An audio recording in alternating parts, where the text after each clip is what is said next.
Hi guys, it's Jess from Honest Fiction, and welcome back to my channel. In today's video, I am going to be sharing your favorite books that are perfect for fall.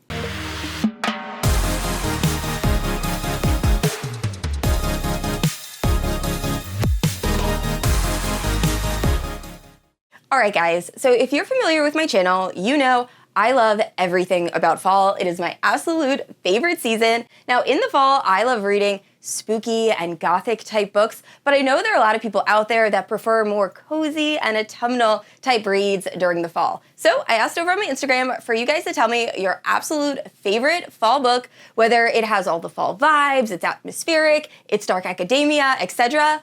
And you guys did not disappoint. So I have a little over 20 recommendations to share with you of books that are perfect for fall. And a few of these books I actually haven't heard of and will definitely be adding them to my TBR. So let's get into it. If you're unfamiliar with my channel, I post new videos every Wednesday and Sunday. If you haven't yet, please like and subscribe. You can also hit that notification bell to be notified whenever I post new bookish content. You can also check out my Instagram, Goodreads, and Patreon, all linked down below. With all that out of the way, let's talk about these fall reads. Before we dive in to all of the fall reads, I do want to give a shout out to today's sponsor, Fly City Furniture. Now, they were so unbelievably sweet and gifted me a rotating bookshelf. Now, this bookshelf is perfect if you have a lot of books, but you don't have a lot of space. I'm actually going to be using it to replace my TBR cart. Now, you guys almost never see my TBR cart in videos, and that's because it is super clunky, and I am just so excited to replace it with this new rotating bookshelf. And because it is rotating, it makes the books very easily accessible, and on top of that, it was so simple to put together. I am terrible at putting things together. What you guys don't know is one of the shelves behind me is actually held up with duct tape, and I had absolutely no issues with this Fly City bookshelf. So if you guys are interested, you can actually save 10% with my code HF10, and I have a link to it down in the description below.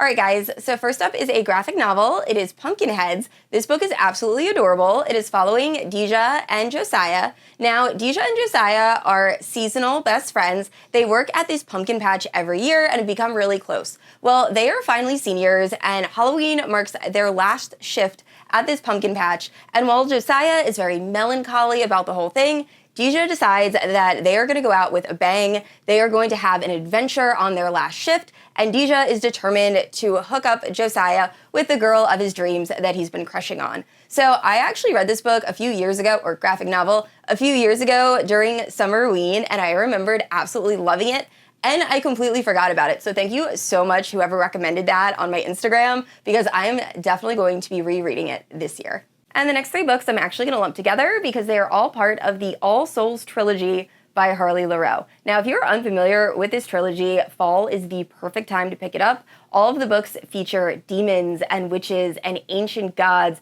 and the imagery is absolutely terrifying. So I'm going to talk about all three very briefly. First up, we have Her Soul to Take. This is following a ghost hunter that moves to a town, ends up being targeted by a cult, but then teams up with a demon that was sent to kill her. Now, the main FMC in this is essentially Velma from Scooby-Doo, and I just love the vibes of this book. I will say the writing in the beginning, I almost DNF'd. I wasn't a huge fan. However, the characters and the plot more than made up for it. Then the second book in the series, which is my favorite book in the series, is following a girl that ends up escaping a cult, and then a demon ends up becoming very intrigued by her and kind of stalking her, and then they team up to get revenge on said cult.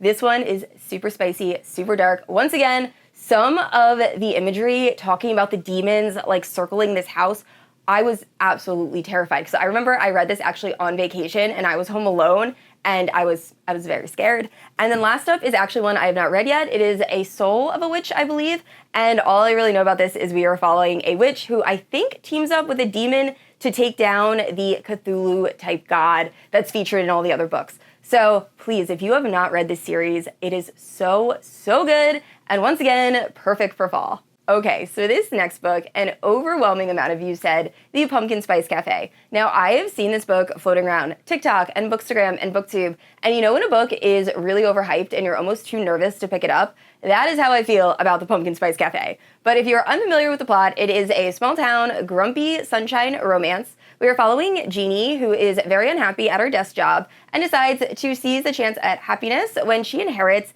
a cafe. So she moves to this small town, and like I said, she's just very cheerful and happy, and this very much annoys the grumpy farmer named Logan. And I believe it is a romance between the two of them. Now, I know I'm not a huge fan of small town, like I really have to be in the mood, and I don't love regular Grumpy Sunshine. I absolutely adore Reverse Grumpy Sunshine, where the girl is the grump and the guy is like unbelievably cheerful.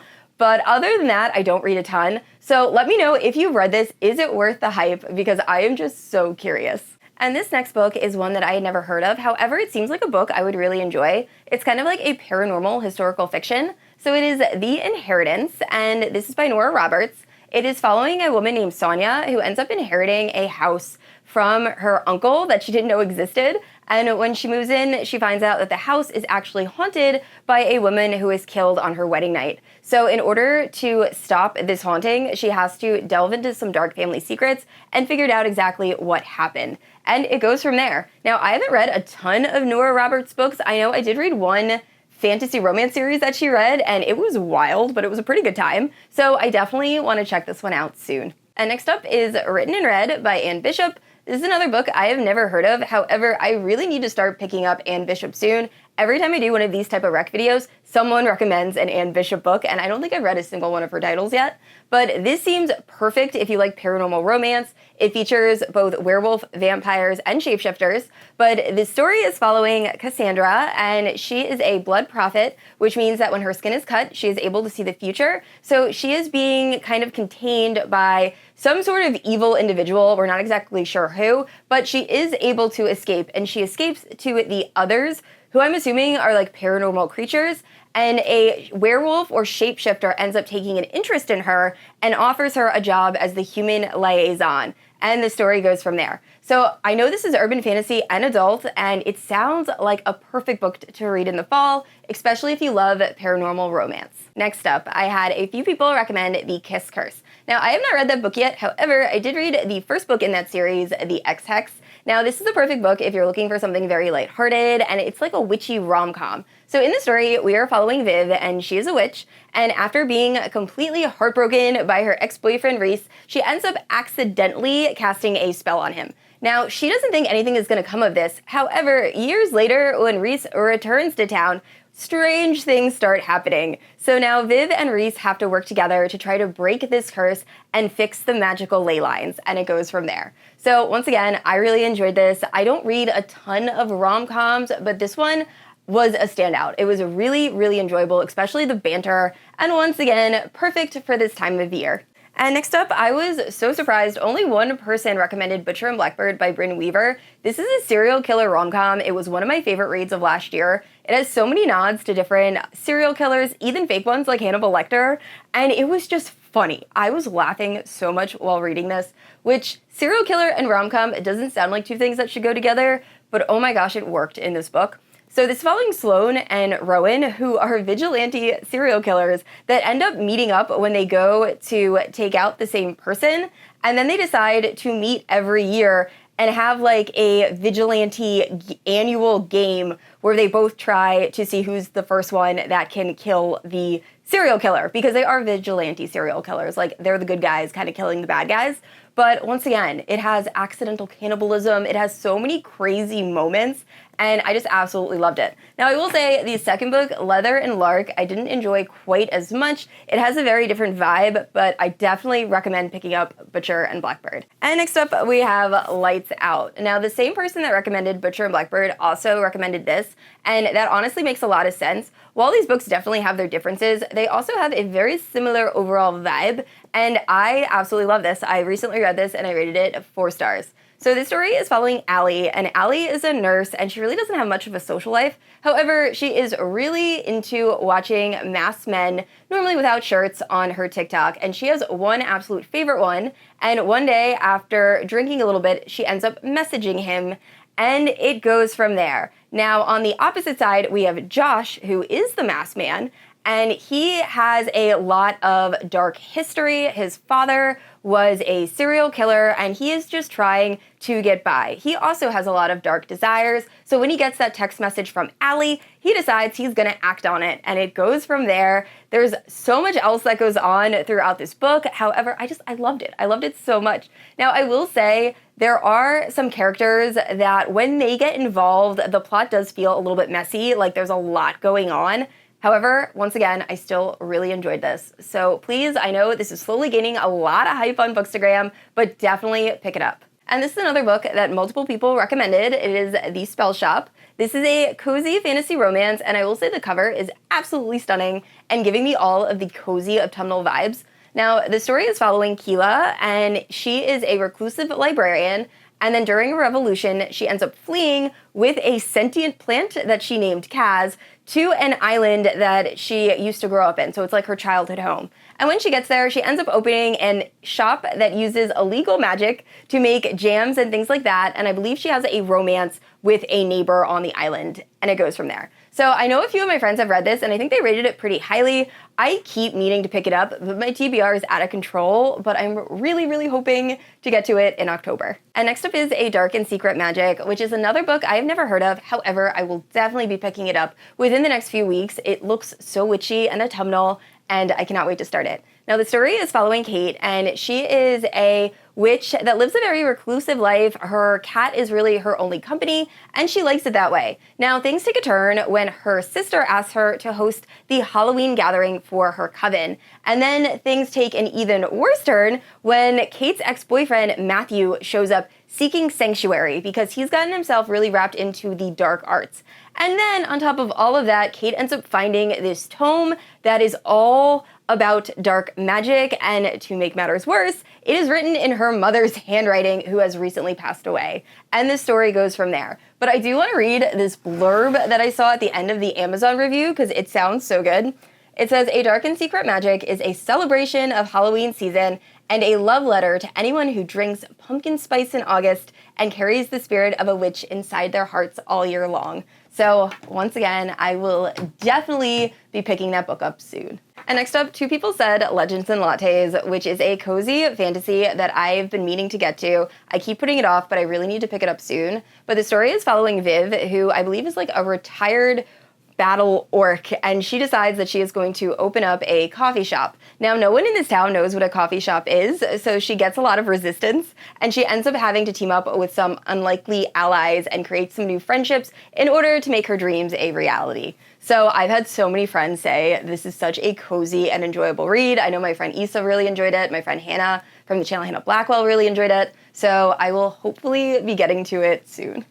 And next up, a lot of you recommended A Dowry of Blood by S.T. Gibson. Now, all I know about this book is we are following one of Dracula's brides. So I believe we're following Cassandra, who ends up being turned into a vampire and married to Dracula. And then throughout this book, she is witnessing all of Dracula's manipulations as he gains new lovers, and I believe this is formatted as like different letters, and I've heard nothing but amazing things about this book. So now that I found my physical copy, which by the way is Fairy Loot's special edition, and the inside artwork in this is just absolutely beautiful.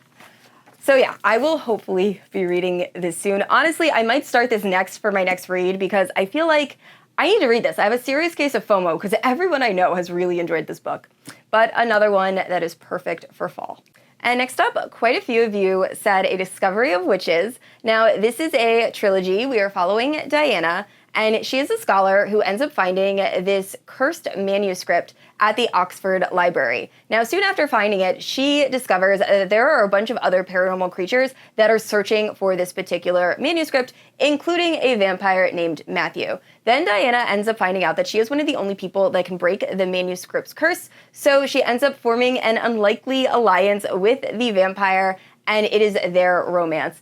I really enjoyed this series, and I wonder if it's gaining a lot more popularity because the show was just added to Netflix, because I remember when this series was first really popular, and it was before I even started a booktube channel, and then it kind of died off, and it seems like it's having a bit of a resurgence. So overall, this is such a witchy, almost like reminiscent of Twilight, but for adults, and I really loved it. I will say the third book was a little bit of a disappointment for me, but overall, a really solid witch vampire series. And next up, someone recommended If We Were Villains. Now, I did come into a problem that it turns out there were multiple books with that title, and unfortunately, they didn't include the author. So I went with the book that had a skull on the cover. So I apologize if that's not the right one, but this one kind of was giving spooky Gothic vibes, so I figured it was the one you meant. But I've actually seen this book floating around a couple years ago, and I really wanted to pick it up and totally forgot about it. So this is following, I believe, a guy named Alex who ended up serving prison time for 10 years, and he is recently released. And then we're also following the cop or detective who ended up putting Alex away. Now, he is about to retire, and he really wants to find out the truth of what happened that night. And then I think we're getting another POV of that night where we're following these, it's either 10 or 12 students at a performing arts college that their roles that they are cast in start bleeding into their real life. And then one of them turns up dead, and I'm assuming this is the person that Alex ends up going to prison for. So it sounds kind of like a mystery and super Gothic, super creepy. So hopefully I will get to this soon. If you read this, let me know, what did you think? And I saved the best for last. So the last two books were recommended from my friend April from Happily Ever April. She always comes in with the most unique romances, and I freaking love her, so please check out her channel if you haven't yet. So the first book she recommended was Pumpkin Pounder, and apparently this is a Cinderella remix where we're following a girl that really, really loves redheads, and she ends up going to a party in New York City where she meets this very attractive redhead guy with an Irish accent, and she wants more than one night with him, and it goes from there. I have a feeling he's gonna turn into a pumpkin. I have a hunch. And the other book she recommended was Seduced by the Pumpkin Spice Latte. I don't know what this book's about. I'm gonna read it probably on Halloween just because I am so curious, but I think she said she rated it 3 stars, so possibly worth picking up. And I do love pumpkin spice lattes. Maybe not that much, but still, they are one of my favorites. So another really unique and fun romance. All right, guys, that is it for your favorite fall reads. If you're looking for more fall book recommendations, please check out my fall fantasy and romantasy book rec. I also have a vampire and werewolf book recommendation video that I'll leave down in the description below. And I'd like to say a special thank you to my Paladin protectors, Amanda, Leslie, Erin, Kat, and Lotta. Thank you guys so much for supporting my channel. And I'd like to say a special thank you just to everyone who has watched this video. And I said this already, I posted videos every Wednesday and Sunday, and if you haven't yet, please like and subscribe. I will see you all next week. Bye.